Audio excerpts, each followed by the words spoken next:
ഇന്ന് അന്തർദേശീയ നഴ്സസ് ദിനം. നമ്മുടെ നഴ്സുമാർ നമ്മുടെ ഭാവി എന്നതാണ് ഈ വർഷത്തെ പ്രമേയം. കേരളത്തിൽ ആരോഗ്യ പ്രവർത്തകർക്ക് നേരെ അതിക്രമങ്ങൾ കൂടിവരുന്ന സാഹചര്യത്തിൽ കൂടിയാണ് ഇത്തവണത്തെ ദിനാചരണം.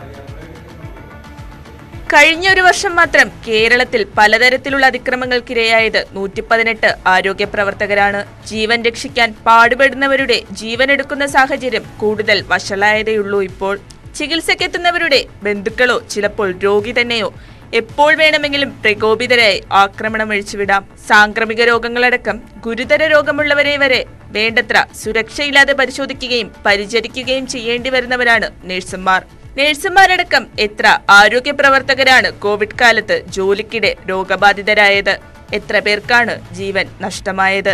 രോഗികളെ പരിചരിക്കുന്നതിനിടെ നിപ്പ വൈറസ് ബാധിച്ച് ജീവൻ നഷ്ടമായ സിസ്റ്റർ ലിനി വേദനിപ്പിക്കുന്ന ഓർമ്മയാണ്.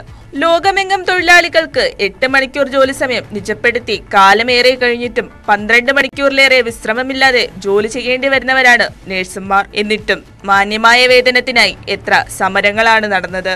ഭൂമിയിലെ മാലാഖമാർക്ക് നാം എത്രമാത്രം പരിഗണന നൽകുന്നുണ്ട്? മാറേണ്ടത് നമ്മുടെ മനോഭാവമാണ്. News desk, news 18.